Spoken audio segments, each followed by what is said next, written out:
पहला प्रश्न, जब तक वासना है, कामना है, क्या तभी तक साधना है? स्वभावतः रोग है तो औषधि है।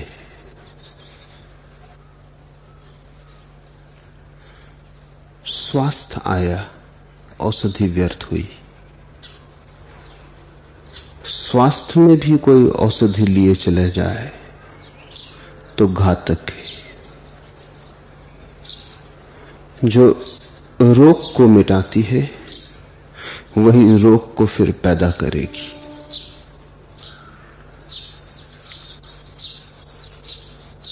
मार्ग की जरूरत है, मंजिल दूर है। तब तक मंजिल आ जाए फिर भी जो चलता चला जाए तो जो चलना मंजिल के पास लाता था वही फिर दूर ले जाएगा। और प्रश्न महत्वपूर्ण है क्योंकि अक्सर ऐसा ही होता है। बीमारी तो छूट जाती है, औषधि पकड़ जाती है। क्योंकि मन का तर्क कहता है जिसने यहां तक पहुंचाया उसे कैसे छोड़ दें। जो इतने दूर ले आया उसे कैसे छोड़ दें। जिसके सहारे इतना कुछ पाया, कहीं उसके छोड़ने से वो खो न जाए।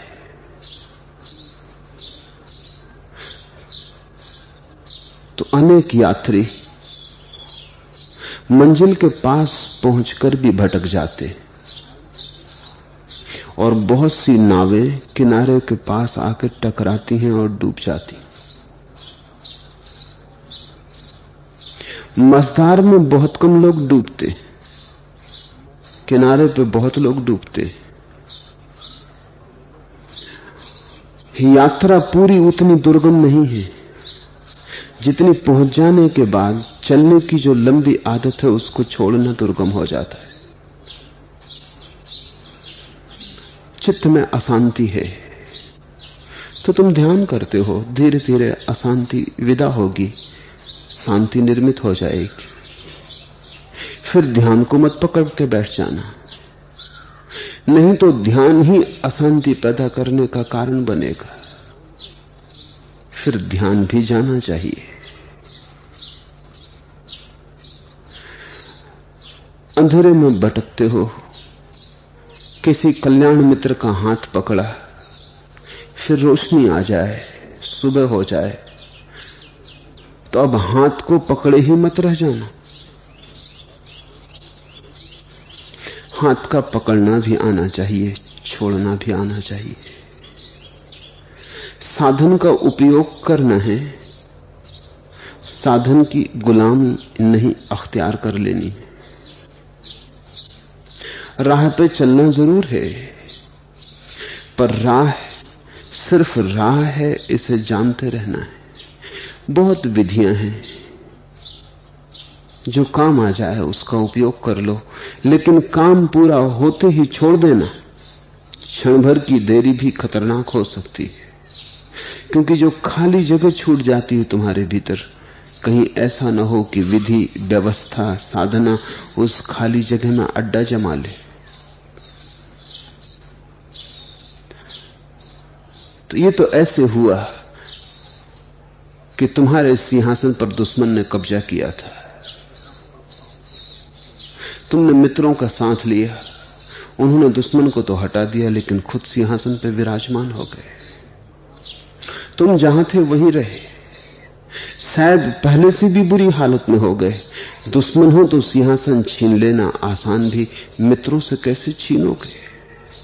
अपने हैं,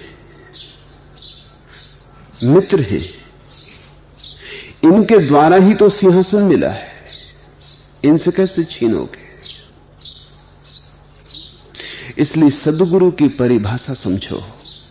सद्गुरु की परिभाषा यह है कि जो एक क्षण भी जरूरत से ज्यादा तुम्हारे हाथ को न पकड़े रहे। तुम तो पकड़ना चाहोगे, तुम तो बड़े उलझाव में हो, जब पकड़ने की जरूरत होती तब तुम पकड़ने से डरते हो। जब जरूरत है कि तुम हाथ पकड़ लो तब तुम हजार उपाय करते हो न पकड़ने के। तुम्हारा अहंकार बाधा बनता है। तुम भागते हो, तुम बचते हो, तुम छिपाव करते हो। जब जरूरत थी पकड़ लेने की, झुक जाने की, समर्पित हो जाने की, तब तुम अकड़े खड़े रहते हो। बामुश्किल तुम झुकते हो, बड़ी कठिनाई से तुम हाथ पकड़ते हो। जब जरूरत थी तब पकड़ते में तुम बाधा डालते हो। फिर जब घड़ी आएगी छोड़ने की तब तुम छोड़ने में बाधा डालोगे। तब तुम छोड़ोगे नहीं, तब तुम जिद बांध के बैठ जाओगे। तब तुम कहोगे ये छोड़ने वाला हाथ नहीं है, इसी ने पहुंचाया, ये चरण अब हम कभी ना छोड़ेंगे। सद्गुरु वही है जब तुम पकड़ना नहीं चाहते पकड़ा दे, और जब तुम छोड़ना नहीं चाहते जब छोड़ा दे। साधना का कोई अर्थ नहीं है। फिर कांटे की तरह है साधना। एक कांटे को निकाल लिया, दूसरे को भी साथ ही फेंक दिया। तुम कोई सदा सदा के लिए साधक मत बन जाना। मार्ग की बात है, उपाय है, साधन है, साध्य नहीं है। साध्य जैसे ही करीब आने लगे वैसे ही साधन से अपने हाथ छुड़ाना शुरू कर देना। वाहन पर सवार होते हो, मंजिल करीब आ जाती है, उतर जाते हो। प्रकृति का नियम यही है एक, कि अति का होगा ही विध्वंस। एक अति है वासना कि खो गए, भटक गए संसार में, व्यर्थ में, बाजार में। फिर एक दूसरी अति है कि बचाने में लग गए अपने को संसार से, व्यर्थ से, बाजार से। ये दोनों अतियां हैं। इन दोनों में कहीं भी समत्व नहीं है। जरूरी है साधना, क्योंकि एक अति पर चले गए तो दूसरी अति पर जाना जरूरी हो गया है। लेकिन जैसे ही एक अति कट जाए दूसरी अति भी तत्क्षण छोड़ देना, अन्यथा घड़ी के पेंडुलम की तरह घूमते रहोगे, बाएं से दाएं, दाएं से बाएं जाते रहोगे। रुक जाना है कहीं बीच में। देखा, जब घड़ी का पेंडुलम बीच में रुक जाता है, घड़ी रुक जाती। घड़ी यानी समय। जहां तुम संतुलित हुए, अति गई, वहीं समय के बाहर हुए। जब तक तुम डोलते रहते हो एक कोने से दूसरे कोने, तब तक घड़ी भी टिक टिक चलती रहती, तब तक समय चलता रहता, तब तक संसार चलता रहता। तुम्हारा मन का पेंडुलम ही सारे संसार को चलाया जाता है। तुमने कभी किसी नट को देखा रस्सी पर चलते? पूरे समय बाएं से दाएं, दाएं से बाएं होता रहता है। जब बाएं झुकता है तो एक घड़ी आ जाती है कि अगर और थोड़ा झुका तो गिरेगा। तत्क्षण दाएं झुक जाता है ताकि बाएं की अति से जो भूल हुई जा रही थी वो दाएं झुकने से पूरी हो जाए। लेकिन तब फिर दाएं में ऐसी घड़ी आ जाती कि अब जरा और झुका कि गिरा, फिर तत्क्षण बाएं झुक जाता है ताकि जो अति हो रही थी उसका संतुलन हो जाए। ऐसे झुकता है दाएं से बाएं, दाएं से बाएं, और इसी भांति किसी तरह अपने को रस्सी पे बनाए रखता है। लेकिन जब नीचे उतर आया फिर थोड़ी दाएं बाएं झुकता रहेगा, फिर तो बैठ जाएगा, फिर तो झुकेगा ही क्यों, फिर तो खड़ा हो जाएगा, भूमि मिल गई। अब कोई रस्सी पर थोड़ी चल रहा है। संसार में चलना तनी हुई रस्सी पे चलने जैसा है। प्रतिक्षण तुम्हें झुकना ही पड़ेगा। अभी प्रेम, अभी घृणा, अभी सहानुभूति, अभी क्रोध, ये दाएं बाएं। मेरे पास प्रेमी आते हैं, वो पूछते हैं क्या कैसे ये घटना घटे कि हम जिससे प्रेम करते हैं उस पर क्रोध ना करें। मैं कहता हूं ये ना हो सकेगा। इसके लिए तो संसार की रस्सी से उतरना पड़ेगा। ये तो संसार की रस्सी पर तुम प्रेम करोगे तो क्रोध करना ही पड़ेगा, क्योंकि प्रेम में ज्यादा झुके गिरने का डर हो जाता। क्रोध की तरफ मुड़े संभल गए। क्रोध में भी ज्यादा झुकोगे तो डर हो जाएगा, तो फिर पत्नी के लिए फूल खरीद लाए, आइसक्रीम ले आए, फिर थोड़ा प्रेम किया, फिर खतरा पैदा हो जाता है। तो जिससे तुम प्रेम करोगे उससे ही घृणा भी करते रहोगे, और जिससे तुम्हारे मन का लगाव है उससे ही तुम लाग भी रखोगे, उससे ही दुश्मनी भी चलती रहेगी। पश्चिम में एक बहुत अनूठी किताब कुछ वर्षों पहले प्रकाशित हुई। उस किताब का नाम है द इंटीमेट एनिमी। वो पति पत्नी के संबंधों के संबंध में किताब है। Intimate enemy. लेकिन ये तो सूझ इसको अभी अभी आई। उर्दू में शब्द है, हिंदी में भी उपयोग होता है, खसम। खसम का मतलब होता है पति, और खसम का मतलब शत्रु भी होता है। मूल अरबी में तो शत्रु होता है। कैसे शत्रु से पति हो गया, बड़ी आश्चर्य की बात है। कोई जोड़ नहीं दिखाई पड़ता। मूल शत्रु है, फिर पति कैसे हो गए? जरूर लोग पकड़ गए होंगे, बात सूत्र समझ में आ गया होगा, ख्याल में आ गया होगा कि जिससे प्रेम है उससे दुश्मनी भी है।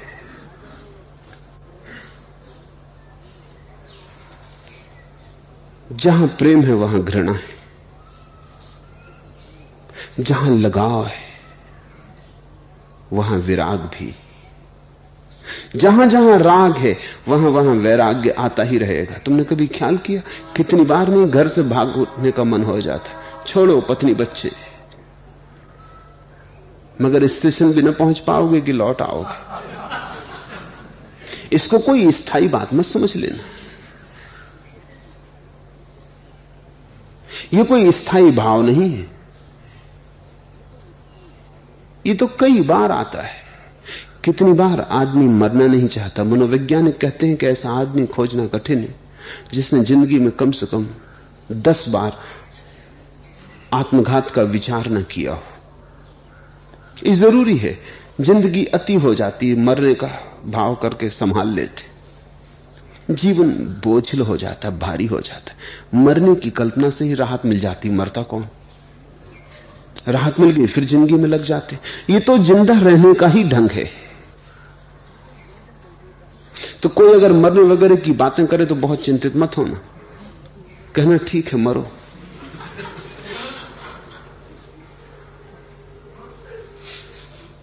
मैं एक घर में रहता था कुछ दिनों तक। नया नया मेहमान था उस परिवार में। कुछ उस परिवार का रीति रिवाज मुझे पता ना था। एक दिन मैंने रात को कोई 11, साढ़े 11 बजे पति पत्नी में झगड़ा सुना, तो मैं चुप ही रहा। मेरे बोलने का कोई कारण नहीं बीच में, लेकिन बात यहां तक बढ़ गई कि पति ने कहा कि मैं अभी जाके मर जाऊंगा। तो थोड़ा मैं चिंतित हुआ कि अब मेहमान भी हूं तो भी क्या हुआ। फिर भी मैंने कहा कि अभी जाने दो तब देखूंगा। वो गए भी। जब उनको मैंने घर के बाहर भी निकलते देख लिया तो मैं भागा। मैंने उनकी पत्नी से कहा कुछ करना पड़ेगा। उसने कहा फिक्र न करो, अभी 5-7 मिनट में वापस आते। वो 5-7 मिनट में वापस भी आ गए। सुबह मैंने उनसे पूछा कि कहां तक गए थे।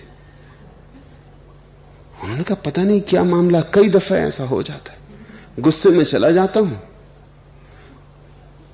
रेल की पटरी पास ही है, बस वहां तक पहुंचा कि सब ठीक हो जाता है, फिर वापस लौट आता हूं। जीने का हिस्सा है।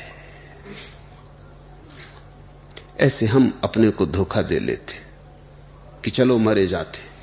अब तो बात खत्म हुई। मरने के ख्याल से ही जीवन का बोझ क्षण भर को नीचे उतर गया, फिर उठा के रख लेंगे सिर पर। कहीं कोई इतनी जल्दी मरा जाता है? तुमसे मैं कहता हूं, जो मर भी जाते हैं, कुछ लोग जल्दबाजी कर लेते हैं, मर जाते हैं, अगर वो तुम्हें मिल जाए तो वो पछताते मिलेंगे। वो कहेंगे जरा जल्दी कर दी, क्षण भर और ठहर जाते। कुछ लोग तेजी में गुजर जाते, जल्दी कर लेते, क्षण भर में घट जाए तो घट जाए, जरा विलंब हो जाए तो तुम वापस लौट आओगे। ये मन का ढंग है कि जीवन आशा का उल्लास, कि जीवन आशा का उपहास, कि जीवन आशा में उद्गार, कि जीवन आशाहीन पुकार।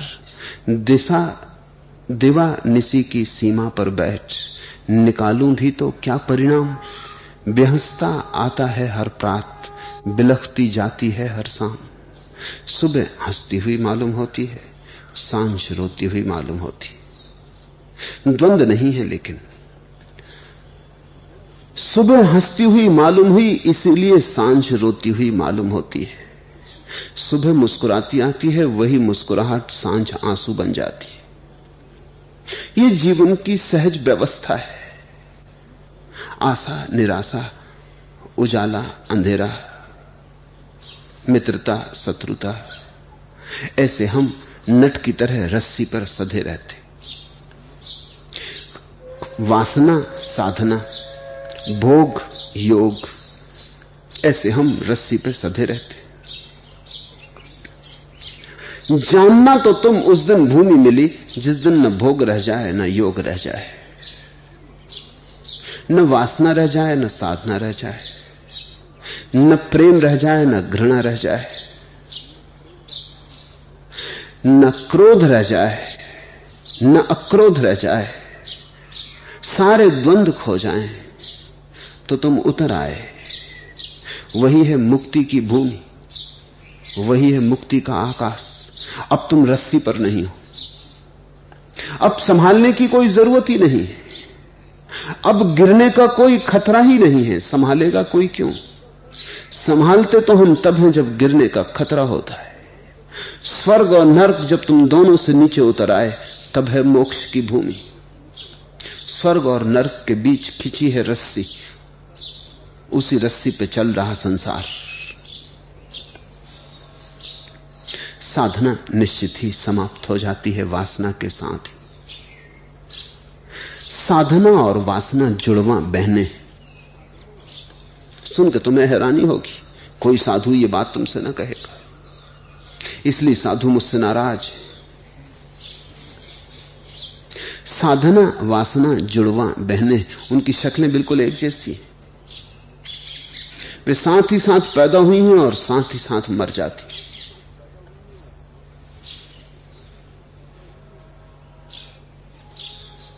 साधना की जरूरत को कोई बड़ा सौभाग्य मत समझ लेना। कोई दवाई की बोतल को सिर पर लेके शोभा यात्रा मत निकाल देना, वो केवल रोग की खबर है।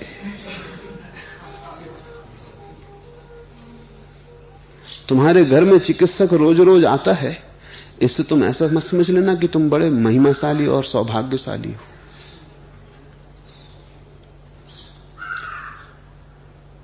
एक अत्यंत हिंदू बुद्धि के व्यक्ति मुझे मिलने आए थे। कहने लगे भारत भूमि बड़ी सौभाग्यशाली है। मैंने कहा कारण? कहने लगे देखो, हिंदुओं के 24 अवतार, जैनों के 24 तीर्थंकर, बुद्धों के 24 बुद्ध सभी यहां हुए। मैंने कहा ये तो दुर्भाग्य मालूम होता है। इतने तीर्थंकर, इतने अवतार, इतने बुद्ध पैदा होते हैं, इतने चिकित्सक आते हैं, बीमार की हालत बड़ी बुरी। साफ है कि बड़ा दुर्भाग्य होगा। इतने बार चिकित्सक आते हैं और चिकित्सकों की जरूरत बनी ही रहती। इसे तुम सौभाग्य का मुकुट मत समझो। वो थोड़े चौंके, उन्हें कभी इसका विचार भी ना आया होगा। वो कहने लगे कि बात में तो थोड़ा अर्थ मालूम होता है। अगर देश सच में ही धार्मिक हो तो अवतारों की क्या जरूरत है?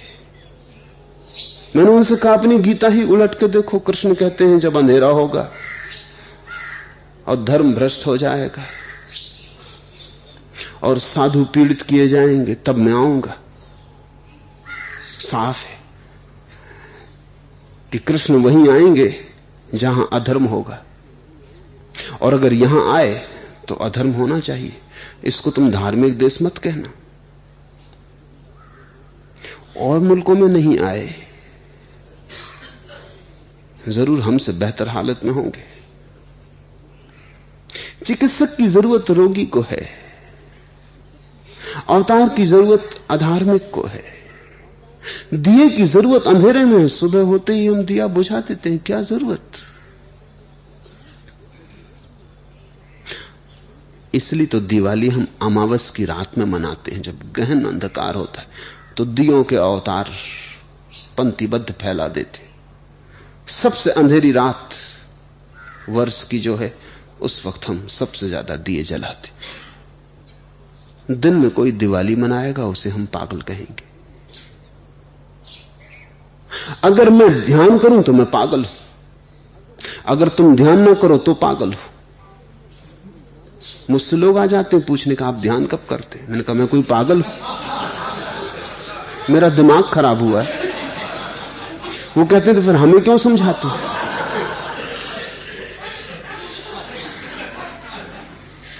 तुम्हें समझाता हूं कि अगर तुम ना करोगे तो तुम पागल हो। बात सीधी है, उल्टी लगती है, जरा भी उल्टी नहीं। पहुंच गए, मंजिल समाप्त हुई, चलना क्या है। पा लिया, खोज बंद हुई, खोजना क्या है। साधना का उपयोग करना, यही उस शब्द का मतलब है। साधना का अर्थ साधन, साध्य नहीं। जब तुम सिद्ध हो जाओगे साध्य मिल जाएगा, साधना भी छूट जाएगी। इसे याद रखना, मोह मत बनाना साधना से। रामकृष्ण ने बहुत दिनों तक भक्ति की साधना की। भक्ति की साधना तो की, लेकिन मन में कहीं एक पीड़ा खलती रही, और वो पीड़ा ये थी कि अभी अद्वैत का अनुभव नहीं हुआ।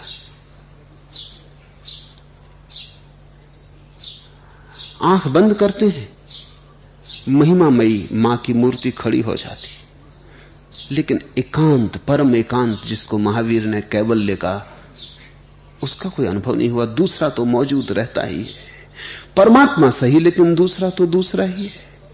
और जहां तक दो है वहां तक संसार है, जहां तक द्वंद है, मैं हूं तू है, वहां तक संसार है। तो रामकृष्ण बड़े पीड़ित थे। फिर उन्हें एक सन्यासी मिल गया, अद्वैत का साधक, सिद्ध। तोतापुरी उस सन्यासी का नाम था। रामकृष्ण ने पूछा मैं क्या करूं, अब कैसे मैं इस द्वंद के पार जाऊं। तोतापुरी ने कहा बहुत कठिन नहीं, एक तलवार उठा के मां के 2 टुकड़े कर दो। रामकृष्ण तो कब गए, रोने लगे। मां के और टुकड़े, और ये आदमी कैसी बात कर रहा है, धार्मिक होके। परम धर्म इसी भाषा में बोलता है, परम धर्म तलवार की भाषा में बोलता है। जीसस ने कहा है मैं तलवार लाया हूं, मैं शांति लेकर नहीं आया हूं, तलवार लेकर आया हूं। तोड़ दूंगा सब, टूटने पर ही तो शांति होगी। तोतापुरी ने कहा इसमें अड़चन क्या है। रामकृष्ण ने कहा तलवार कहां से लाऊं वहां। तोतापुरी हंसने लगा। उसने कहा जब मां को ले आए, कहां से लाए, कल्पना का ही जाल है। बड़ी मधुर है कल्पना, बड़ी प्रीतिकर, पर तुमने ही सोचा, माना, रिझाया, बुलाया, आह्वान किया, कल्पना को सजाया हजार हजार रंगों में। वही कल्पना आज साकार हो गई। तुमने ही उसमें प्राण डाले, तुमने ही अपनी ज्योति उसमें डाली, तुमने ही उसे ईंधन दिया। अब ऐसे ही एक तलवार भी बना लो, काट दो। रामकृष्ण आंख बंद करते कब जाते। जैसे ही मां सामने खड़ी होती, हिम्मत ही ना उठती तलवार और मां परमात्मा को कोई काटता तलवार से, आंख खोल देते घबरा के कि नहीं ये ना हो सकेगा।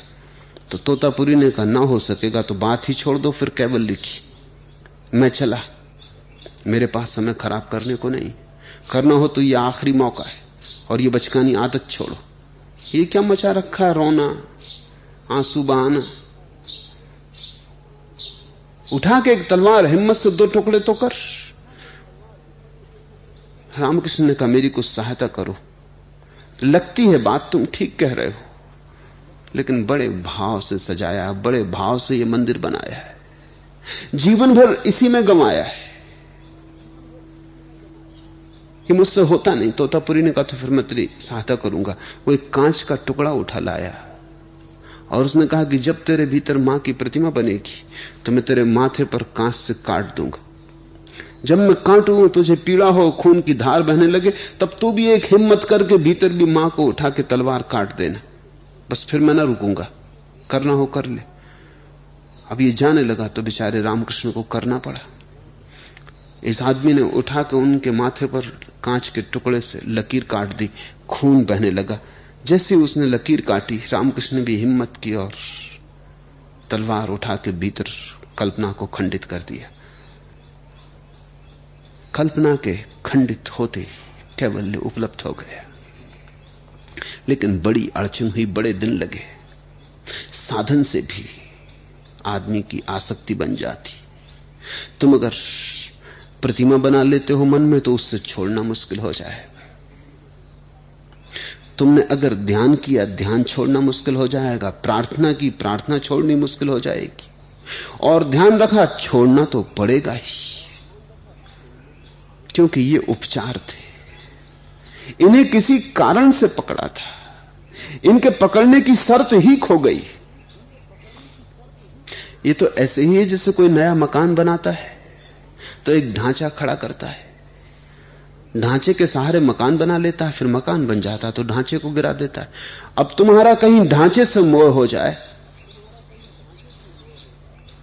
और तुम ढांचे को न गिराओ तो तुम्हारा भवन रहने योग्य ना हो पाएगा, ढांचा रहने न देगा। जब भवन बन गया तो ढांचा गिरा देना, जब सीढ़ी चढ़ गए तो सीढ़ी छोड़ देनी है।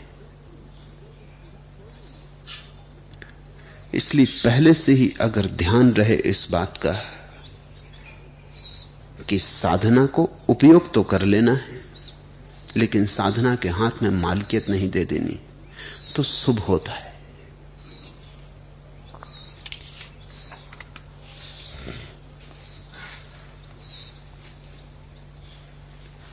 दूसरा प्रश्न, संसार को, बाजार को छोड़कर अपने को पालो, यह आपने कहा।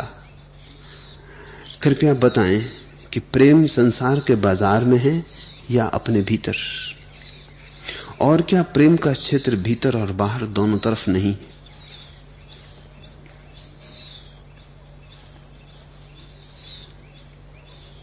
समझना पड़े।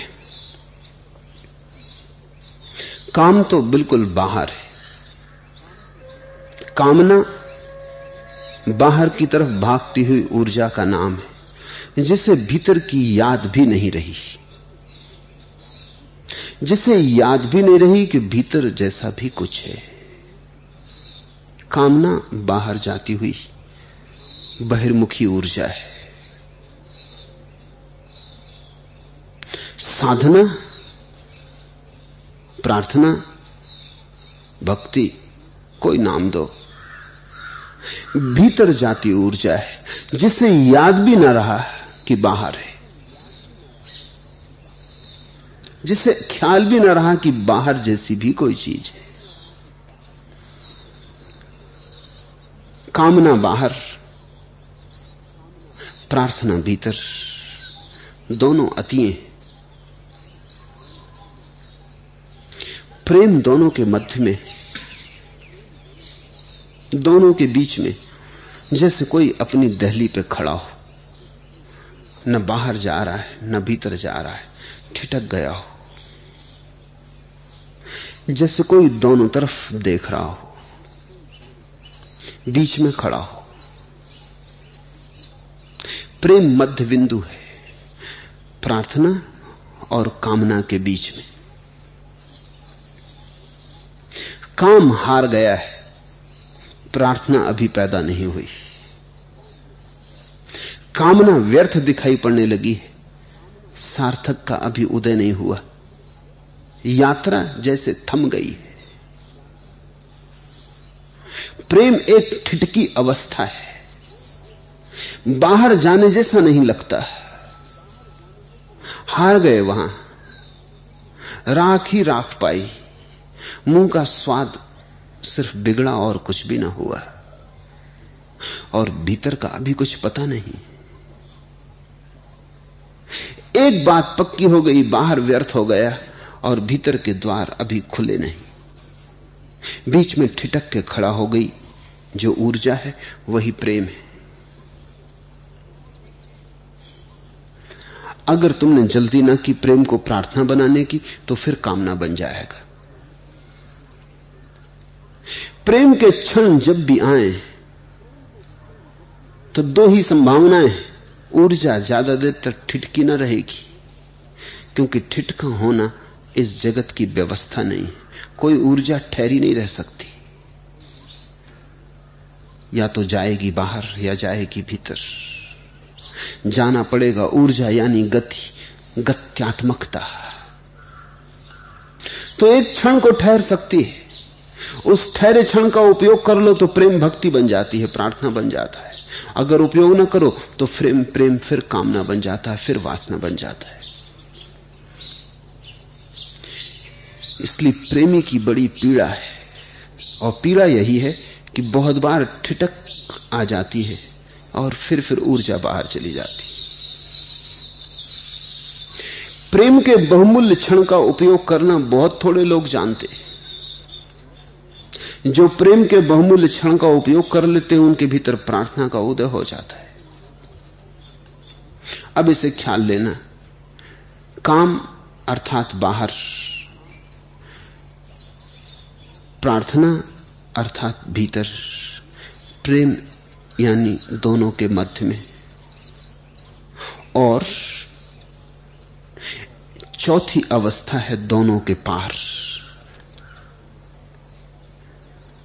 चौथी अवस्था यानी परमात्मा। इसलिए जीसस ने कहा है कि प्रेम जैसा है परमात्मा। ऐसा नहीं कहा कि ठीक प्रेम ही बस परमात्मा है, नहीं तो परमात्मा की बात की भी उठाने की जरूरत ना रहे। प्रेम जैसा है, एक स्वभाव, एक समानता प्रेम और परमात्मा में है। प्रेम दोनों के मध्य में है, परमात्मा दोनों के पार है। प्रेम बाहर और भीतर के बीच में है, परमात्मा बाहर और भीतर के ऊपर है। इस जीवन के हमारे जितने अनुभव हैं, उनमें प्रेम सर्वाधिक सूचक है परमात्मा दशा का। प्रेम ठिठकता है, परमात्मा ठहरा हुआ है। प्रेम क्षण भर को परमात्मा बनता है, परमात्मा सदा को प्रेम है। प्रेम दो दौड़ों के बीच में एक थोड़ा सा पड़ाव है, थोड़ी सी राहत, थोड़ा सा विश्राम, विराम चिन्ह। परमात्मा पूर्ण विराम है, दोनों के पार। परमात्मा की अवस्था में ना तो कुछ बाहर है, फिर ना कुछ भीतर है। बाहर और भीतर दोनों परमात्मा में।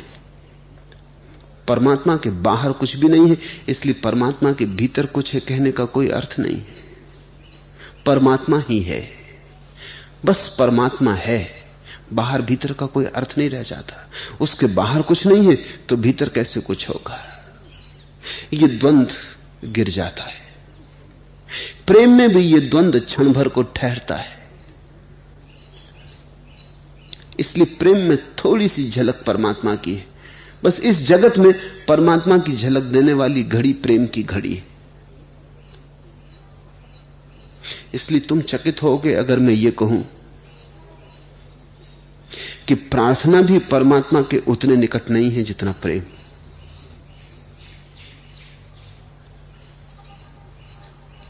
क्योंकि प्रार्थना फिर एक अति हो गई। बाहर से छूटे तो भीतर को पकड़ लिया, बाहर से भागे तो भीतर को पकड़ लिया। जरूरी है, भीतर को पकड़ना पड़ेगा बाहर से भागने के लिए। एक अति से बचने के लिए दूसरी अति पकड़नी पड़ेगी, और अभी दोनों के बीच में तुम ठहर ना सकोगे। दोनों के बीच में ठहरने का तो उपाय दोनों के पार हो जाना है। लेकिन जब तुम पार हो जाओगे तब तुम पाओगे, अरे प्रेम का जो क्षण भर के लिए विराम आया था, परमात्मा वैसा ही है, शाश्वत होकर, सनातन होकर। प्रेम में जिसकी बूंद मिली थी, परमात्मा उसी का सागर है।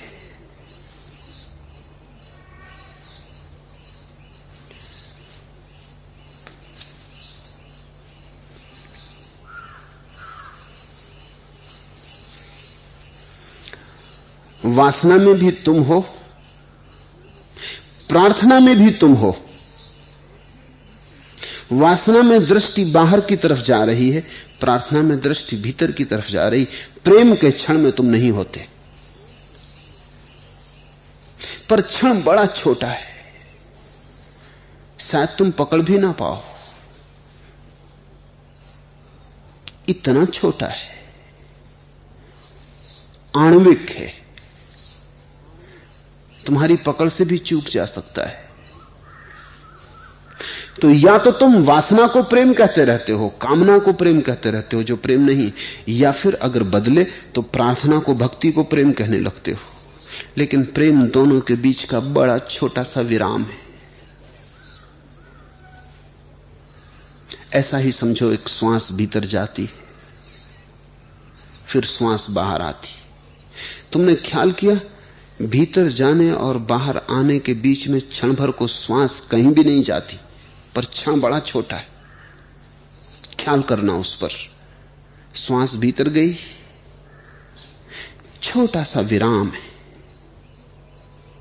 तब ना तो भीतर जा रही न बाहर जा रही, फिर बाहर गई, फिर छोटा सा विराम है, न तो अब बाहर जा रही न भीतर जा रही। इस छोटे से विराम को जिसने पकड़ लिया, वही प्रेम के विराम को भी पकड़ने में सफल हो पाएगा।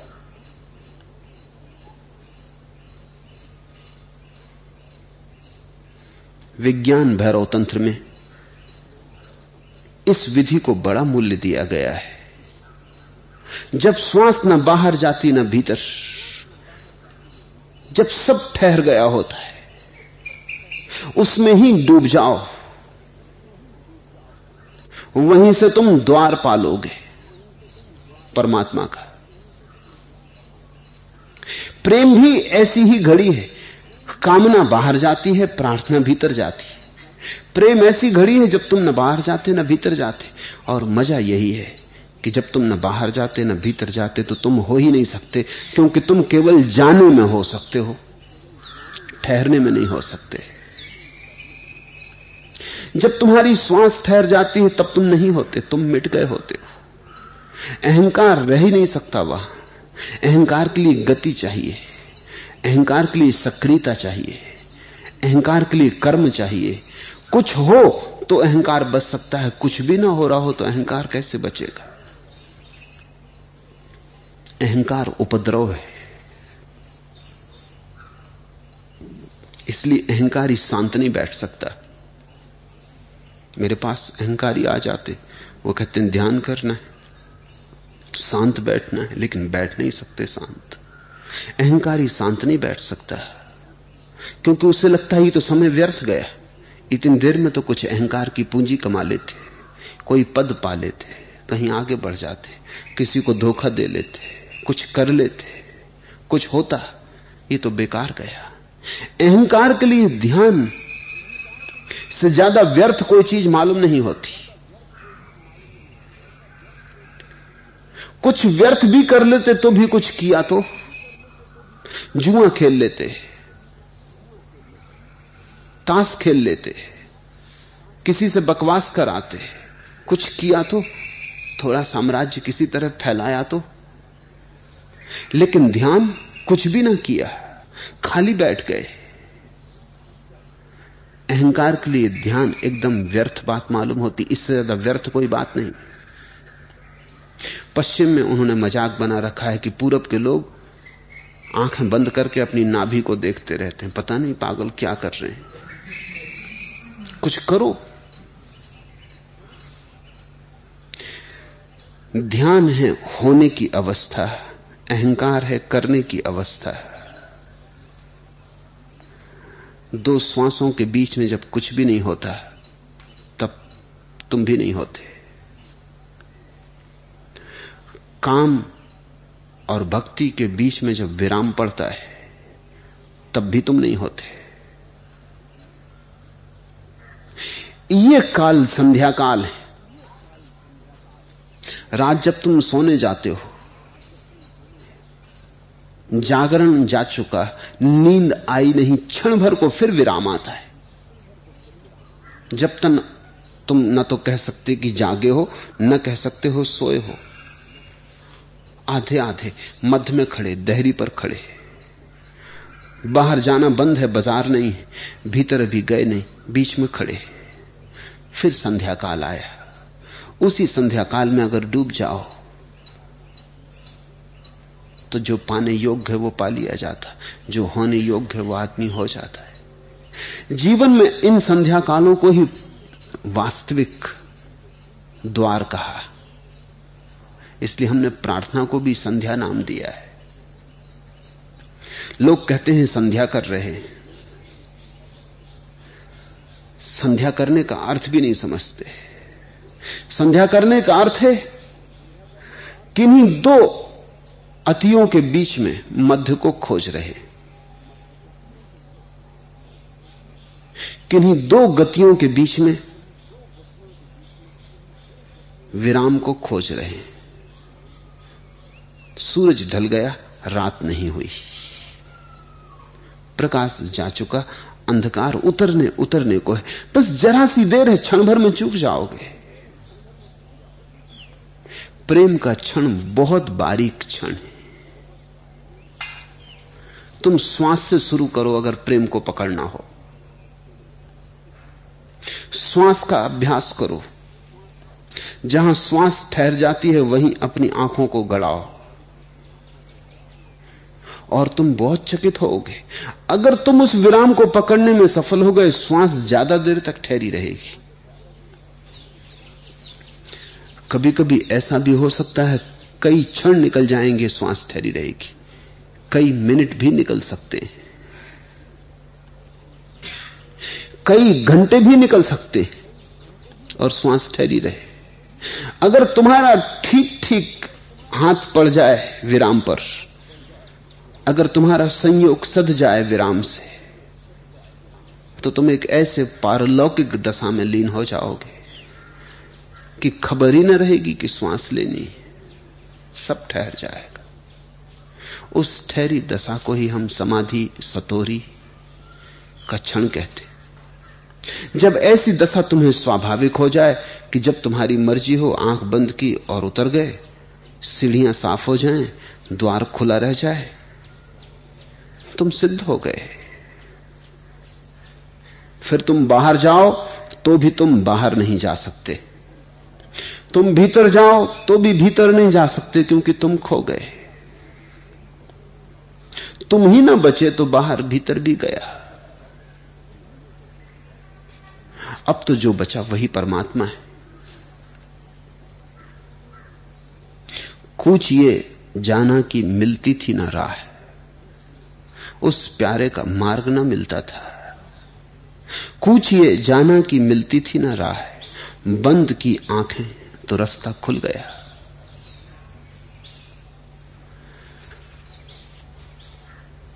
आंख का बंद हो जाना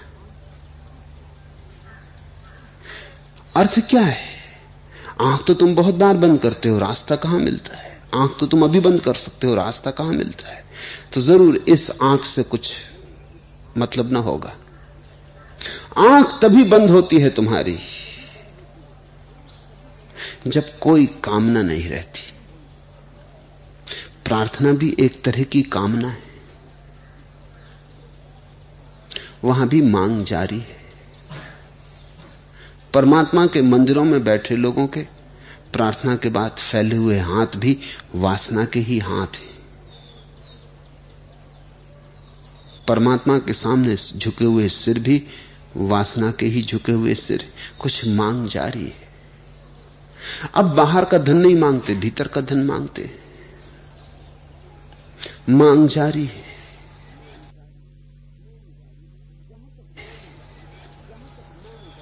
जहां तक मांग जारी है वहां तक आंख खुली है। जहां तक तुम कुछ सोच रहे हो मिल जाए, वहां तक आंख खुली है। जहां तुमने सोचना छोड़ा, कुछ मिलने को है, कुछ मिलने का सवाल ना रहा। तुम हो गए जैसे हो, बस उसमें डूब रहे। आंख बंद हो गई। फिर आंख खुली भी रहे तो कोई फर्क नहीं पड़ता, आंख बंद हो गई। तुमने बुद्ध पुरुषों की मूर्तियां देखी, आंख न तो खुली है और न बंद है, अध खुली। अध खुली प्रतीकात्मक है। उसका अर्थ है न बाहर न भीतर,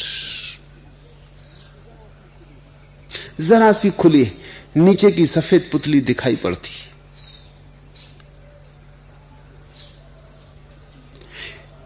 इसलिए योग में व्यवस्था है कि ध्यानी जब ध्यान करने बैठे तो इस तरह बैठे कि सिर्फ नाक का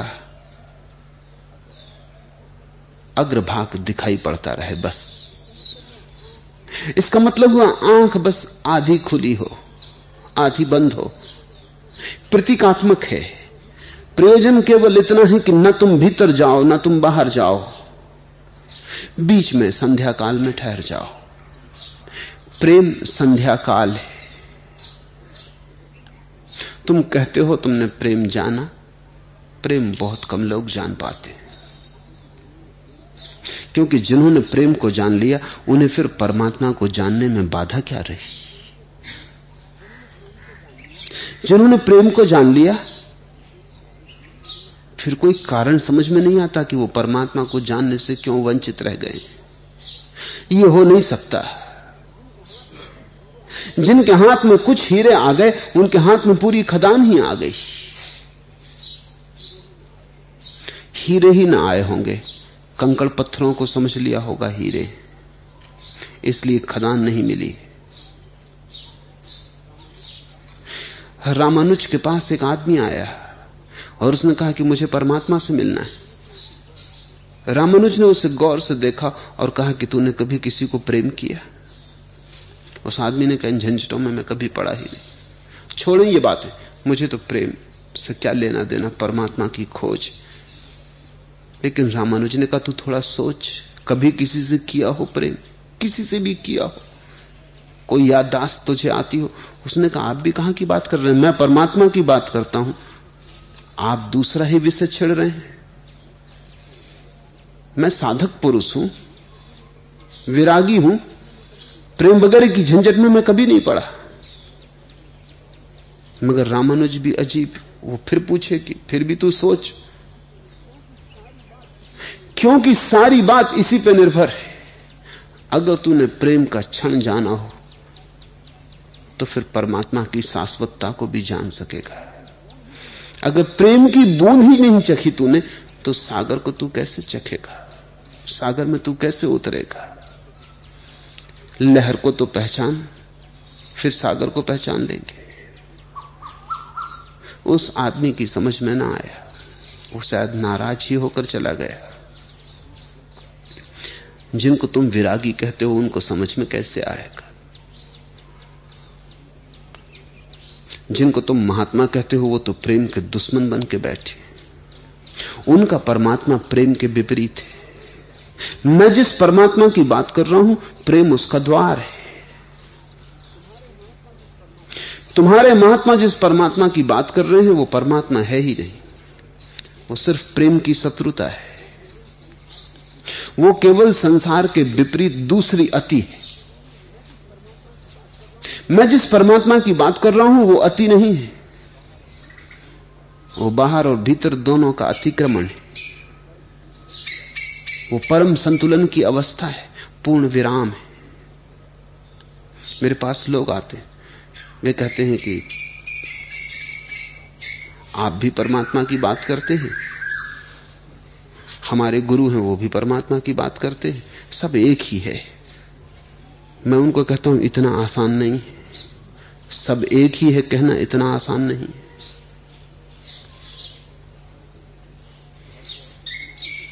थोड़ा गौर से समझने की कोशिश करना।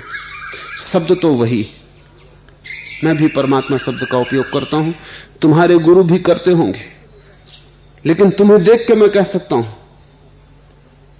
कि तुम्हारे गुरु का परमात्मा और ही होगा।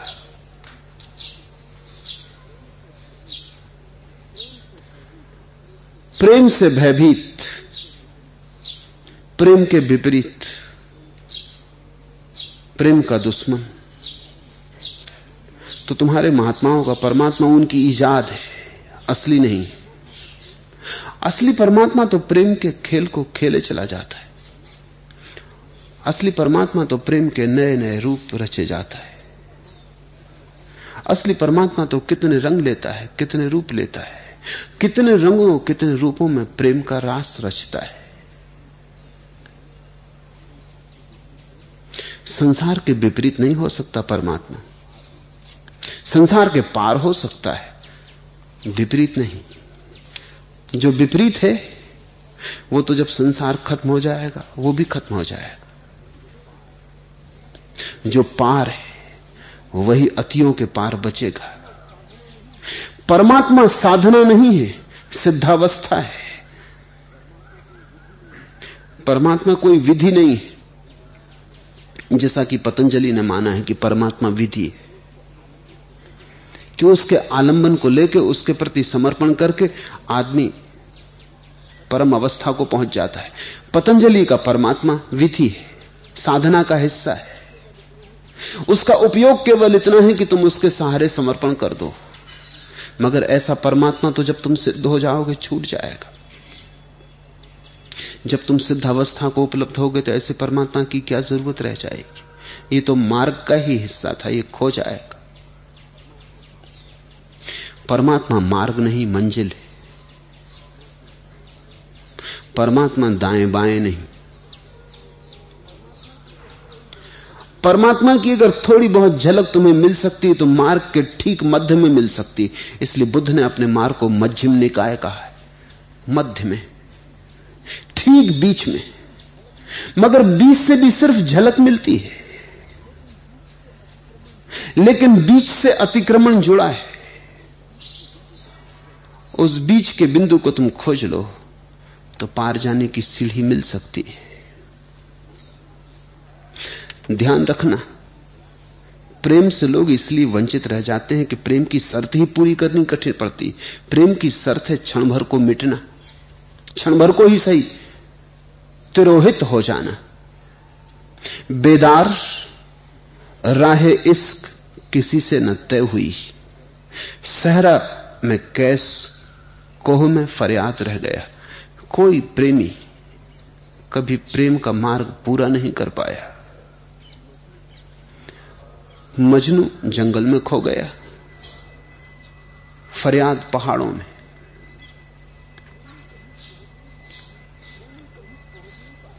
प्रेमी कभी पहुंच नहीं पाता, खो जाता है।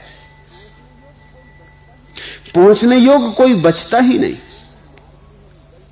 प्रेमी मार्ग में ही गल जाता है और खो जाता है। लेकिन इसी खो जाने में पहुंचना है। जहां तुम खो जाते हो वहीं परमात्मा हो जाता है। जहां तुम मिटते हो वहीं वो घनीभूत होता है। तुम सिंहासन खाली करो तो ही उसकी संभावना है कि वो तुम्हारे सिंहासन पर विराज सके। तुम अगर बैठे रहे सिंहासन पर, अवकाश कहां, स्थान कहां, परमात्मा को बुलाते हो, तैयारी कहां है तुम्हारी, कहां बिठाओगे?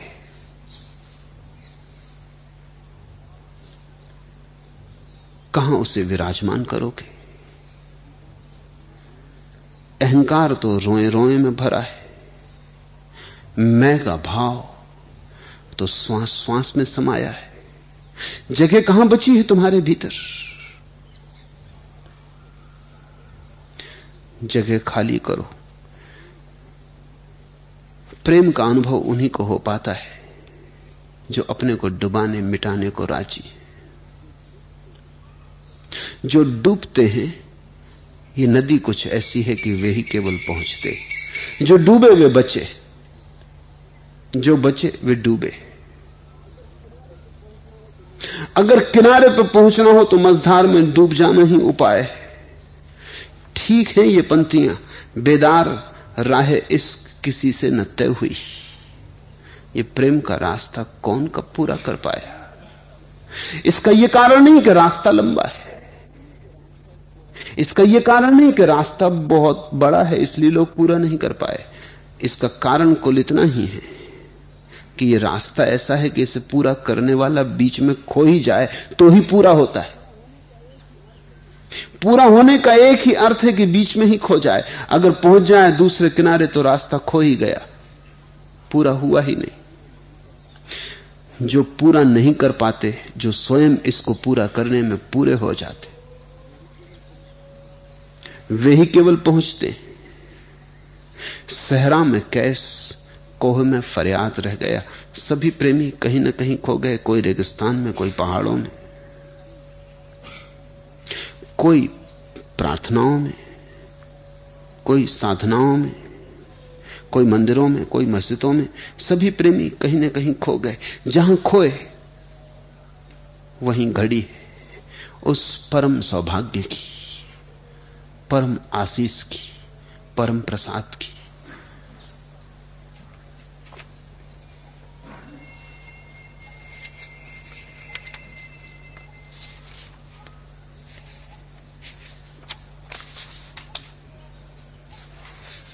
तीसरा प्रश्न एक उलझन है। यदि ठीक समझें तो उसे स्पष्ट करने की कृपा करें। भगवान बुद्ध और आप दोनों कहते हैं ध्यान से उपलब्ध आनंद को बांटो, ध्यान को बांटो। और दूसरी ओर ध्यान के अर्जन को गुप्त रखने कर, छिपाकर रखने की बात भी कही जाती है।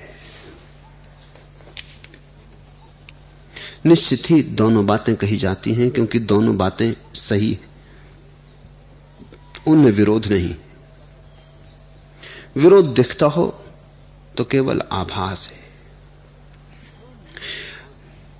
ध्यान मिले तो बांटो, लेकिन ध्यान जब तक न मिला हो तब तक संभालो और छिपाओ। होगा तब तो बांटोगे।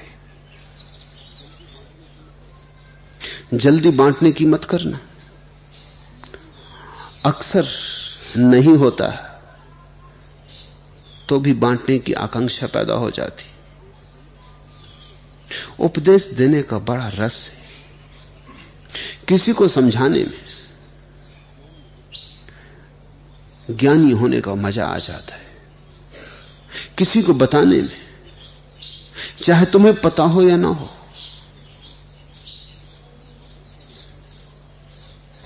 थोड़े क्षण को आभास होता है कि तुम्हें पता है।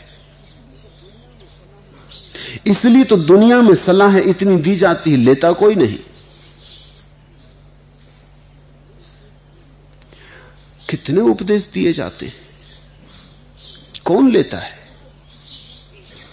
उपदेशक पीछे घूमते हैं तुम्हारे, पकड़ पकड़ के समझाते हैं। उपदेशकों से बच के निकलना मुश्किल है। उन्होंने सब रास्ते रोक रखे, जहां से जाओ वहीं वो मौजूद है। मुक्त हस्त ज्ञान बांटते, मुफ्त देने को तैयार है। मुफ्ती देने को तैयार नहीं, साथ में कुछ प्रसाद भी देने को तैयार है। लो भर, फिर भी कोई लेने वाला दिखाई नहीं पड़ता। ध्यान रखना, बांटना कहीं अहंकार से ना निकलता हो। करुणा से निकले तब बात और, पर करुणा तो तब होगी जब ध्यान सघनीभूत होगा, जब ध्यान एक मेघ बन जाएगा। बुद्ध ने इसलिए उसे मेघ समाधि कहा है। जब एक घने मेघ की तरह, सघन मेघ की तरह वर्षा से भरे हुए तुम हो जाओगे, उसके पहले तो बूंद बूंद मेघ इकट्ठी करता है, इकट्ठा हो जाए तो ही बरस सकता है। मां गर्भवती हो, 9 महीने तक गर्भ को संभाले तो ही जन्मदात्री हो सकती है।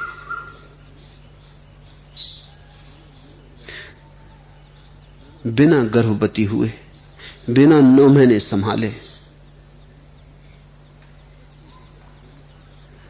बच्चों को जन्म देने की कल्पना करने में मत उलझ जाना, इससे धोखा पैदा होगा। इससे कोई और धोखे में ना पड़ेगा, तुम ही धोखे में पड़ोगे। और खतरा है कि कहीं तुम दूसरों के जीवन को कोई नुकसान ना पहुंचा दो, क्योंकि ये बड़ी बारीक, बड़ी नाजुक बात है। इससे तो जब तुम ठीक से जान ही लो तभी किसी को जनाना। जब तुम्हारे पैर इस भूमि पर मजबूत जम जाएं, जब तुम्हारी जड़ें इस भूमि में पूरी फैल जाएं, तभी तुम किसी को समझाना। तो बुद्ध ठीक कहते हैं, बांटो, पर हो तब बांटोगे ना। सूफी फकीर भी ठीक कहते हैं कि संभालो, क्योंकि संभालोगे तभी तो होगा ना। संभालना पड़ेगा बहुत दिन, वर्ष वर्ष, जन्म जन्म। जब तुम्हारे भीतर घना हो जाएगा तो बरसेगा। जरूरत है पहले संभालने की। पहले तुम्हारे पास हो, तुम्हारा दिया जलता हो तो तुम किसी और का दिया जलाने जाना। अपना दिया जलता ही नहीं, वहां बाती बुझी पड़ी है और तुम दूसरों के दिए जलाने निकल पड़ते हो।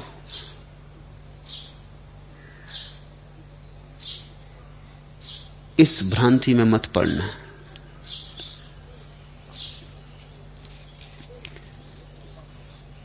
बड़े छिपा के रखना जो भीतर आ रहा है। जिस दिन होगा उस दिन तो खबर मिलनी शुरू हो जाएगी। जब फूल खिलता है तो हवाओं में गंध उठ जाती। जब तुम्हारे पास होगा तो तुम छिपा के भी छिपा ना पाओगे। जिनको भी तलाश है, जिनको भी प्यास है, जिनको भी जुस्तजू है, खोज है, वे दूर से खिंचे चले आएंगे।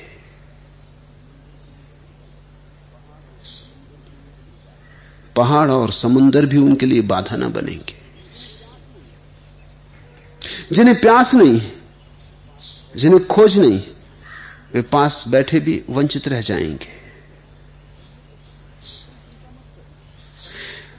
तुम चिंता मत करना, पहले तो तुम अपने को भर लो ऐसा लबालब कि तुम्हारे ऊपर से बहने लगे। फिर जिनको प्यास है वो खोजते चले आएंगे, वे सदा ही खोज रहे हैं। और तब तुम मुक्त हस्त बांटना, बांटोगे ही, बांटना ही पड़ेगा।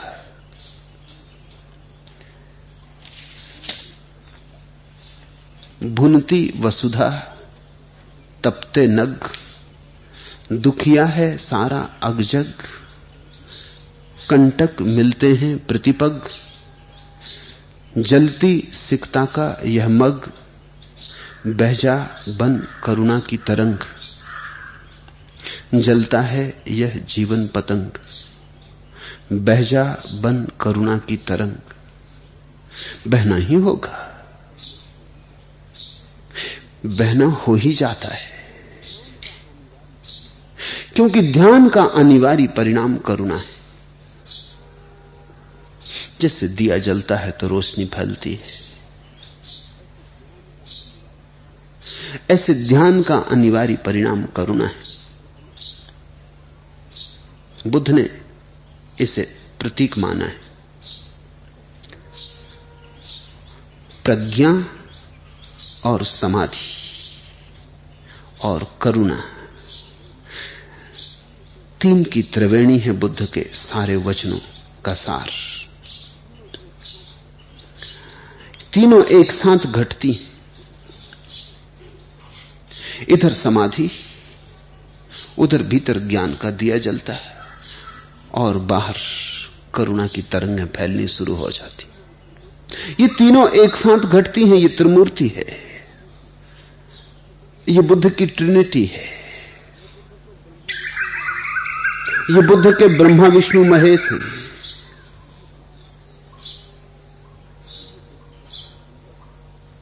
ये बुद्ध का संगम है, तीर्थराज प्रयाग है। इसमें से दो दिखाई पड़ती हैं, एक दिखाई नहीं पड़ता। सरस्वती अदृश्य, गंगा यमुना दिखाई पड़ती हैं। प्रज्ञा और करुणा दिखाई पड़ेगी, समाधि दिखाई नहीं पड़ेगी। वो सरस्वती है।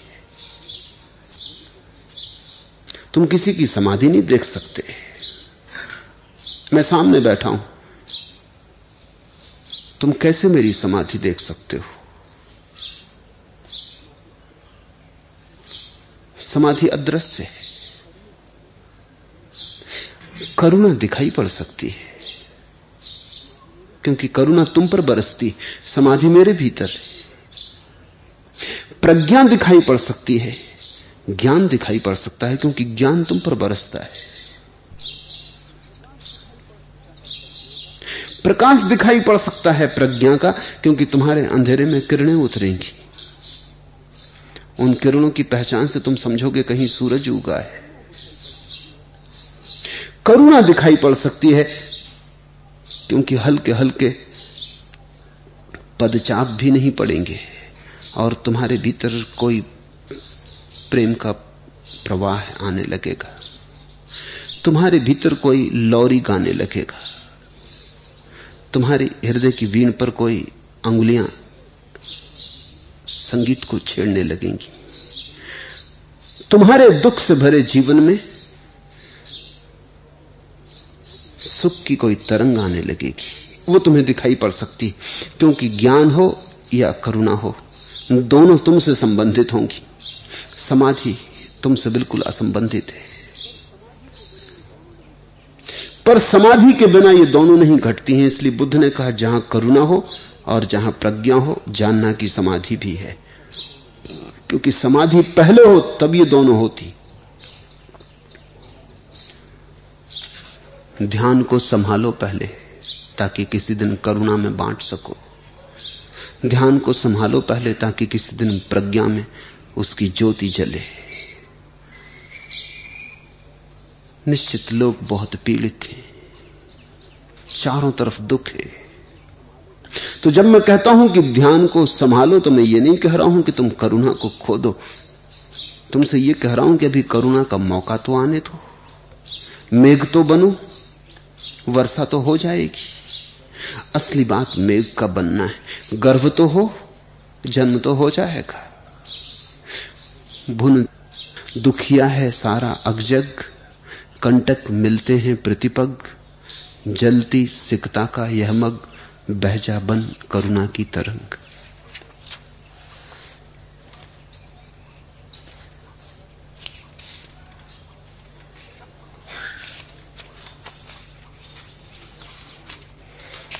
चौथा प्रश्न, आप कहते हैं जीवन में कुछ भी अकारण और व्यर्थ नहीं, सबका उपयोग है।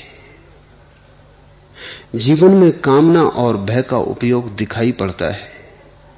क्या बताने की कृपा करेंगे कि वैसे ही ईर्ष्या, द्वेष और घृणा का क्या उपयोग है? अनुपयोगी अस्तित्व में कुछ भी नहीं। तुम पहचान पाओ न पहचान पाओ, यह बात दूसरी। अनुपयोगी हो ही नहीं सकता।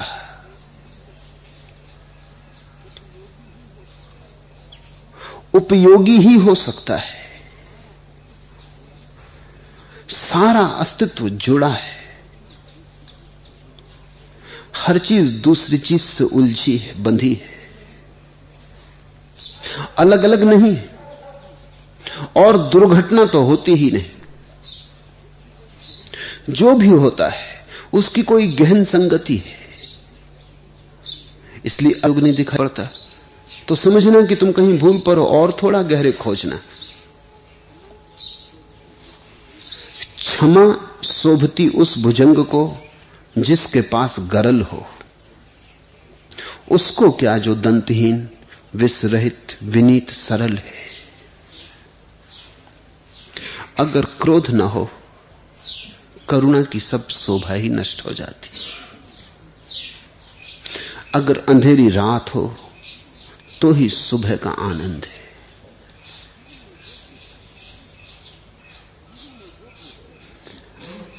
जीवन में जो भी है उसका विपरीत पृष्ठभूमि का काम करता है। घृणा का क्या अर्थ होता है? शब्द की बहुत फिक्र मत करो, शब्दकोश से मुझे कुछ लेना देना नहीं। घृणा का अर्थ क्या होता है? अस्तित्वगत भाषा में घृणा का क्या अर्थ होता है? इतना ही अर्थ होता है कि तुम दूसरे से दूर जाना चाहते हो, और कुछ अर्थ नहीं होता। तुम दूसरे के पास नहीं जाना चाहते। विकर्षण, तुम दूसरे से हटना चाहते हो, दूर हटना चाहते हो। एक अर्थ। अगर दूसरे से दूर हटने की यह संभावना ना हो तो प्रेम की संभावना समाप्त हो जाएगी।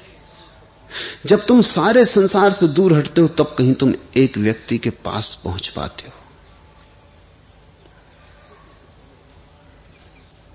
सोचो कि घृणा समाप्त हो जाए, उसके साथ ही प्रेम भी समाप्त हो जाए।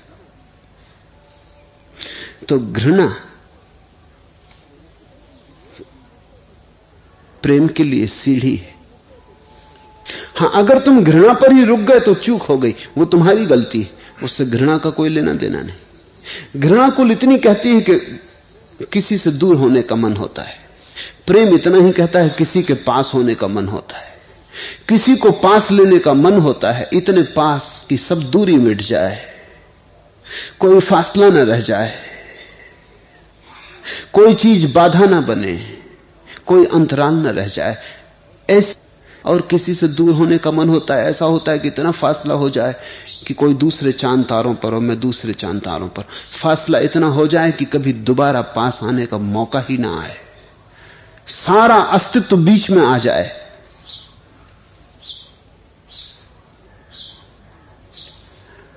ये तो पास आने का ही हिस्सा हुआ। हां, अगर तुम इसमें ही उलझ गए और पास आना भूल गए और घृणा को ही जीवन का सारा धंधा बना लिया और इस कला में इतने पारंगत हो गए कि ये भूल ही गए कि ये सीढ़ी थी, इस पे बैठने का मकान नहीं था, इस पे बैठ के नहीं रह जाना था, तो खतरा हुआ। शत्रुता भी मित्रता के लिए अनिवार्य सीढ़ी है और घृणा प्रेम का की अनिवार्य पृष्ठभूमि। और जिस दिन तुम प्रेम के सुगंध को, सुवास को उपलब्ध होगे, उस दिन तुम ऐसा अनुभव न करोगे कि घृणा का कोई उपयोग न था। उस दिन तुम घृणा के प्रति भी अनुग्रह का भाव अनुभव करोगे। उपयोग करना सीखो, जहर भी औषधि बन जाता है, और ऐसे तो औषधि भी जहर हो सकती है। निर्भर करता है कैसे तुम उपयोग करते हो, कितनी तुम्हारी समझ, कितनी पहनी दृष्टि से उनको देते हो। तो घृणा का एक तो अर्थ है दूर होने की आकांक्षा, किसी से दूर होने की आकांक्षा। घृणा का दूसरा अर्थ है किसी को नष्ट करने की आकांक्षा। जिससे तुम घृणा करते हो उसका तुम विनाश करना चाहते हो। यह भी सृजन का अनिवार्य हिस्सा है, क्योंकि जिसे तुम प्रेम करते हो उसे तुम शाश्वतता देना चाहते हो, अमरत्व देना चाहते हो। जिसे तुम प्रेम करते हो उसे तुम सब तरह से निर्माण देना चाहते हो, उसे तुम ऐसा बनाना चाहते हो उस जैसा कोई दूसरा ना हो। प्रेम तुम्हारी सृजनात्मकता जगती है और घृणा में तुम्हारा विध्वंस जगता है। दोनों जरूरी, क्योंकि किसी भी महत्वपूर्ण निर्माण में, किसी भी बड़े सृजन में विध्वंस का उपयोग करना पड़ेगा। एक नया मकान बनाना हो, पुराना गिराना पड़ता है। नए के निर्माण के लिए पुराने का विध्वंस करना पड़ता है। अगर किसी को स्वास्थ्य देना हो तो बीमारी का विनाश करना पड़ता है। अब सवाल यह है कि कैसा तुम उपयोग करोगे। तुम्हें अगर समझ हो तो तुम विध्वंस की धारणा करते हो, और अगर तुम पागल हो जाओ तो तुम निर्माण की क्षमता का उपयोग भी विध्वंस के लिए कर सकते हो, जैसा कि हो रहा है। लोग एटम बम बनाते, बड़ा महत्वपूर्ण सृजन है, लेकिन बनाते इसलिए हैं कि दुनिया को नष्ट कर दें। ऐसा लग रहा है कि लोगों ने सृजन की क्षमता को विनाश की तरफ सेवा में लगा दिया है। होना उल्टा चाहिए कि तुम्हारी सारी विनाश की क्षमता सृजन की दिशा में लग जाए।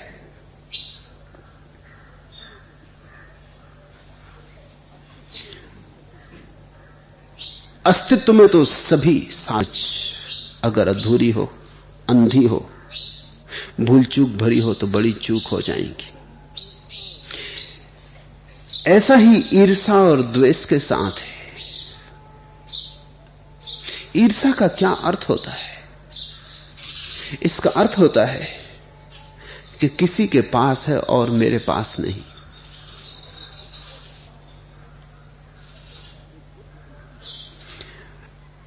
एक बुद्ध तुम्हारी राह से गुजर जाता है, ईर्ष्या नहीं होती,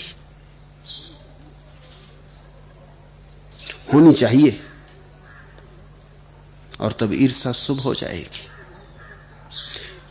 प्राण ईर्ष्या से कोई बुद्ध हो गया।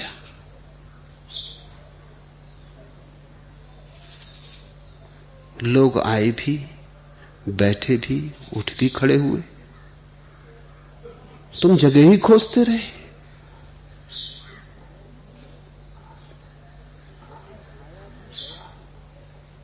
वसंत आया भी गया भी, तुम सोचते ही रहे कहां आसियां बने कहां ना बने। बुद्धों को देख के ईर्ष्या पैदा नहीं होती, होनी चाहिए, और तब ईर्ष्या भी शुभ हो गई, सार्थक हो गई। तब तुम्हारे जीवन में एक भवक आ जाएगी, तुम्हारी सारी उदासी टूट जाएगी, तुम्हारी सारी शिथिलता टूट जाएगी। कोई झकझोर गया, एक तूफान आया और गुजर गया। जो तुम हो सकते थे कोई हो गया, तुम क्यों ना हो पाए? लेकिन तुम्हारी ईर्ष्या गलत रास्तों से चलती। कोई कार में से गुजर गया और तुम्हें ईर्ष्या पकड़ गई कि ऐसी कार तुम्हारे पास भी होनी चाहिए। हो भी जाएगी तो बहुत कुछ ना होगा। ईर्ष्या ही करनी हो तो बुद्धों से करना।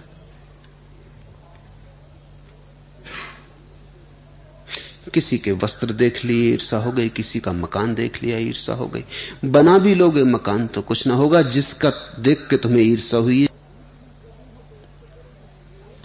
ईर्ष्या ही करनी हो तो उससे करो जिसकी सारी ईर्ष्याएं खो गई। यह हो सकता है कि तुम जिसका मकान देख के ईर्ष्या कर रहे हो वो तुम्हारा स्वास्थ्य देख के ईर्ष्या कर रहा हो।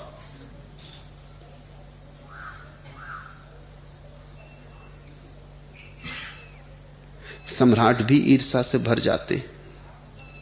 मैंने सुना है एक सम्राट का हाथी निकलता था और एक जवान आदमी ने, जो एक फकीर था और एक मजार पर लेटा रहता था,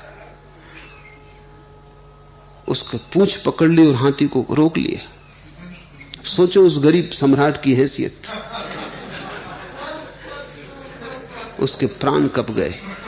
अचानक उस फकीर ने इस सम्राट को नपुंसक कर दिया। बड़ा दुखी हुआ, घर तो लौट आया लेकिन बड़ा उदास हुआ। नंगा फकीर। उसने किसी बुजुर्ग को पूछा कि क्या करें, कुछ करना पड़ेगा, ये तो निकलना बंद हो जाएगा। मैं गांव में निकलूंगा तो शर्म मालूम पड़ेगी। मैं हाथी पे हूं भला, मगर इसका क्या मतलब रहा? कोई आदमी पूंछ पकड़ ले हाथी की, हाथी ना सरक सके, हम ऊपर अटके रह गए, महाबत कुछ ना कर पाया। उस बुजुर्ग ने कहा घबराओ मत, तुम ऐसा करो, खबर भेजो उस फकीर को कि तुझे 1 रुपया रोज मिलेगा, सिर्फ मजार पर रोज शाम को 6 बजे दिया जला दिया करना। कहा उन दोनों 1 रुपया बड़ी बात थी, जागीर थी। 1 रुपया तो 1 महीने के लिए काफी था। उसने कहा तो बड़ी सौभाग्य हो गए, और कुल काम इतना है कि 6 बजे दिया जला देना, उसी मजार पे तो पड़े ही रहते हैं, तो उसमें झंझटी क्या, उठ के जला देंगे। महीने भर बाद उस बुजुर्ग ने कहा तुम फिर निकलना हाथी पर, महीने भर मत निकलो। महीने भर बाद निकला सम्राट। उस फकीर ने फिर पूंछ पकड़ी लेकिन घिसट गया। सम्राट हैरान हुआ, उस बुजुर्ग से ईर्ष्या हुई उसे अब कि यह आदमी बड़ा अद्भुत जानकार है, न देखा इस आदमी को, न गया, बस बैठे बैठे इतनी बात बता दी। कथे जरा सी फिक्र पैदा कर दी, मारा गया। अब फिक्र लगी रहती, उसको दिन में 2-4 दफे देख लेता है घड़ियाल की तरफ, घंटा घर की, 6 तो नहीं बज गए, क्योंकि चूक जाए, कहीं भूल जाए। कभी समय की फिक्र ना की थी, बेसमय जिया था। जरा सी फिक्र डाल दी, 24 घंटे खटका बना रहता है। रात में सोता है तो भी खटका बना रहता है कि 6 बजे जला देना है, 1 रुपया मिलना है। और रुपए मिलने लगे तो गिनती करने लगा, जोड़ने लगा कि 1 रुपये में तो महीने का काम हो जाएगा, बाकी तो 29 रुपए बच जाएंगे। साल में कितने होंगे, 10 साल में कितने होंगे, महल बना लूंगा। पहले शांति से सोया रहता था, सपने भी। ईर्ष्या ही करनी हो तो उनकी करना जिनकी सारी ईर्ष्या खो गई। मगर ईर्ष्या में कुछ बुरा नहीं, गलत की ईर्ष्या मत करना, क्योंकि गलत की ईर्ष्या करोगे तो गलत ही हो जाओगे। शुभ की ईर्ष्या करना, मंगल की ईर्ष्या करना, तो जिसकी ईर्ष्या करोगे उसी तरफ यात्रा शुरू हो जाती। ईर्ष्या तो दिशा सूचक है, कहां जाना चाहते हो, क्या होना चाहते हो। ईर्ष्या में कुछ भी बुरा नहीं, द्वेष में भी कुछ बुरा नहीं, किसी चीज में कुछ बुरा नहीं। बस ठीक दिशा में सारी चीजों को।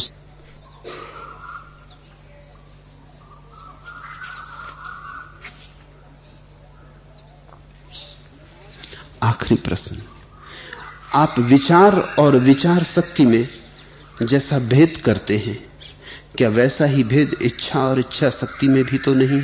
निश्चित है। जब तक विचार है तब तक तुम्हारे पास विचार की शक्ति नहीं। विचारों की भीड़ है, विचार की शक्ति नहीं, क्योंकि विचार की शक्ति तो तभी पैदा होती जब विचारों की भीड़ विदा हो जाती। तब तुम्हारे भीतर शुद्ध ऊर्जा होती है विचार की, विचारों से ढकी नहीं होती, उघड़ी होती। जल शक्ति के संबंध में भी है, जितनी ज्यादा इच्छाएं उतनी कम इच्छा शक्ति, जितनी कम इच्छाएं उतनी ज्यादा इच्छा शक्ति। अगर तुमने सारी इच्छाएं छोड़ दी तो तुम जो इच्छा करोगे वो इच्छा करते ही पूरी हो जाएगी।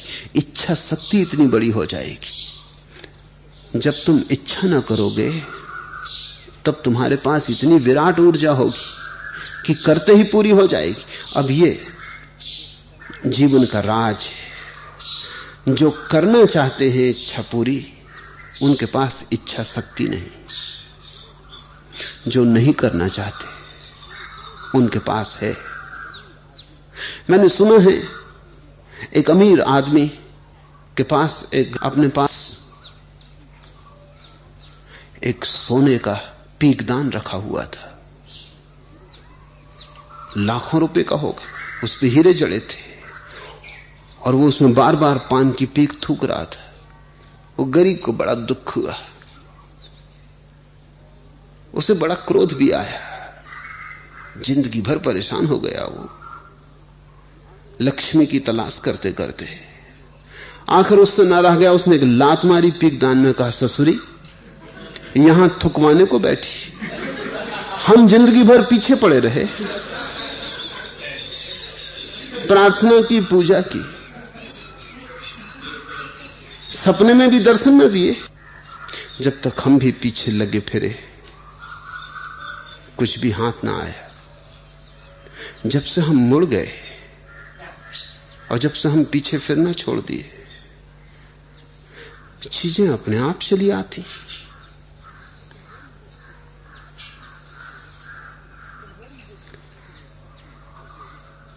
तुम्हारी जब इच्छाएं सब तुम छोड़ दोगे, अचानक तुम पाओगे तुम्हारे पास विराट ऊर्जा है। तब तुम इच्छा ना करना चाहोगे और इच्छा शक्ति होगी। जब तुम विचार ना करना चाहोगे तब विचार शक्ति होगी। जब तुम जीना ना चाहोगे, जब तुम्हारे पास अमर जीव से पीछे, वो मेरे प्रभु के राज्य में प्रथम हो जाते। और लाओ त्सु ने कहा मुझे कोई हरा ना सकेगा, क्योंकि मुझे जीत की कोई आकांक्षा नहीं। ऐसी विजय अंतिम हो जाती, परम हो जाती। जीवन का ये सूत्र बड़ा बहुमूल्य है। जिसने इसे जाना उसने बहुत कुछ जाना, और जो इससे चूकता रहा वो जीवन के आसपास चक्कर मारता रहेगा भिखमंगे की तरह। वो कभी इस महल में प्रवेश ना पा सकेगा। बाल भर अवकाश होना चाहिए, कुछ खुला आकाश होना चाहिए। बीच की फिर शक्ति रुकती है कहां? लेकिन तुम्हारे विचारों की परतें उस बीच को नहीं टूटने देती। तुम्हारी इच्छाओं की परतें उस बीज को नहीं टूटने देती। जगह ही नहीं है कि बीज अंकुरित हो सके। तुम इतने भरे हो, बस थोड़े खाली करो अपने को। खाली करने की कला ध्यान है। विचार से, वासना से खाली करने की कला ध्यान है। जैसे ही तुम खाली होते हो, तुम्हारा बीज टूटता है और तुम्हें भरने लगता है। तब भराव भीतर से आता है, तब भराव अपना होता है, आत्मा का होता है। उस भराव को फिर तुमसे कोई छीन ना सकेगा, वो तुम्हारा है। अभी जिससे तुमने भरा है वो सब उधार है। चाहिए बीच की फिर शक्ति रुकती है कहां? भाव की अभिव्यक्ति रुकती है कहां? आज इतना।